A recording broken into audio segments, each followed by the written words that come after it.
We're the United States of America, the country that has developed the most advanced technology in the world.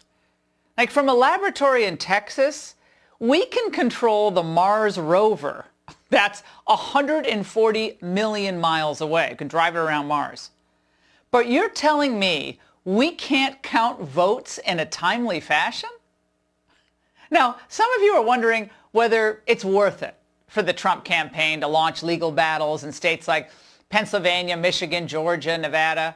After all, courts are generally very reluctant to interfere in state vote counts, and then Democrat-run states always seem to be able to find new batches of votes to swamp any Republican advantage anyway. So what is it going to achieve? Won't lawsuits just delay the inevitable? Isn't it time to just move on, lick our wounds, and regroup? Well, that's exactly what the Democrats are hoping for. Oh, and Mitt Romney. That we just move on and have the same process repeat itself every election. But my friends, that would be a huge disservice, not only to Trump supporters, but to our entire system of government.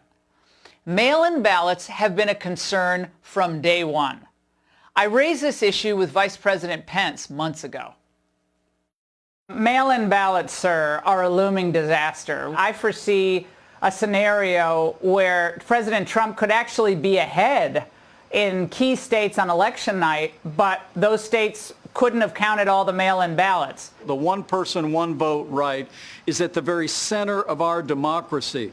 And the president's made it very clear that we're not going to stand idly by while you see, Democrat states and Democrat governors use the backdrop of the coronavirus to send millions of ballots all across their states and all across this country.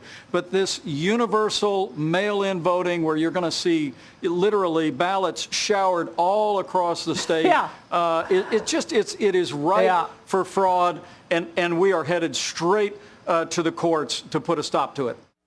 And straight to the courts they went. Now, look, we've all heard the stories. Friends who received multiple ballot applications, others receiving ballot applications from multiple states where they used to live, or applications for dead relatives. I know some of those instances personally. But that was just the tip of the iceberg. And again, we all saw this coming. President Trump saw this coming. Here's some of what has already been reported. A Michigan state senator posted this video online purportedly showing a GOP poll observer being thrown out by election officials. Note the reaction from the poll workers.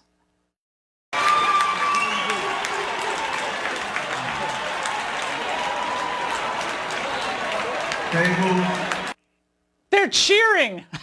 No concern there, right? Cheering every time we have someone escorted out of the room who's supposed to be watching what's going on. Likewise, Philadelphia's city attorney, an avowed anti-Trumper, refused to comply with a court order presented to her by Trump's legal team.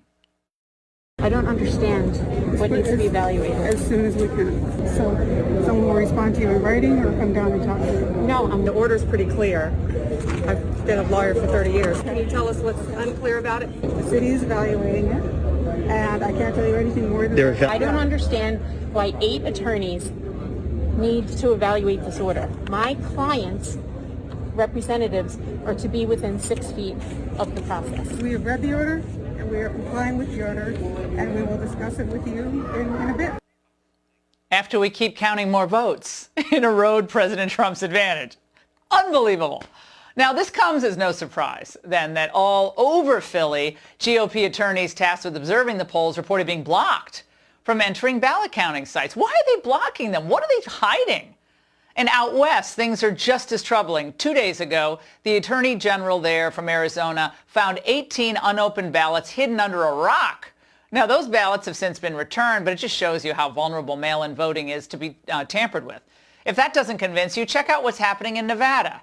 The GOP believes that Clark County officials have counted thousands of mail-in ballots from dead people and people who no longer live there. The party has also fielded thousands of complaints from voters, including Jill Stokey, who claimed this happened to her.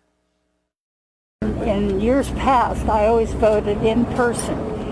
This time they mailed out the ballot and somebody took my ballot. They also took the ballot of my roommate. Guaranteeing the integrity of our vote is necessary for both parties. Vice President Biden says let every vote count, but that's foolish and would be illegal, as state laws require that certain parameters be met for voter eligibility. I couldn't go vote tonight if I wanted to. Should that vote count?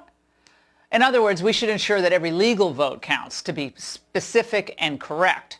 Every improper vote cancels out a legal vote on the other side. That must never be allowed to happen.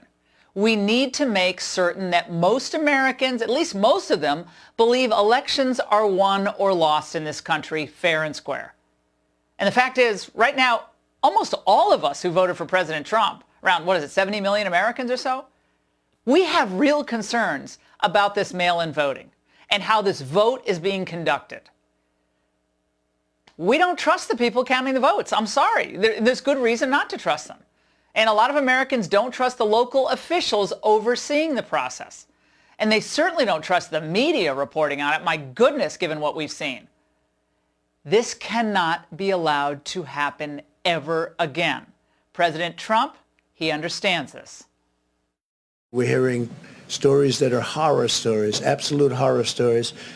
And we can't let that happen to the United States of America. It's not a question of who wins, Republican, Democrat, Joe, myself. We can't let that happen to our country. We can't be disgraced by having something like this happen. But it'll probably go through a process, a legal process. I have a feeling judges are going to have to rule. Unless something highly unusual happens, Americans should always know the winner of the election on election night or maybe the next morning. The country needs certainty, and our democratic process cannot be less reliable than, say, Nigeria's.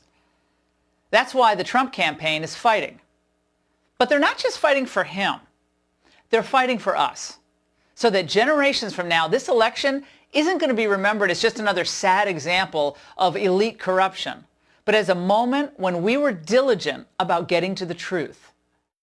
Democracy is sometimes messy. It sometimes requires a little patience as well. But that patience has been rewarded now for more than 240 years with a system of governance that's been the envy of the world. I ask everyone to stay calm, all the people to stay calm. Calm?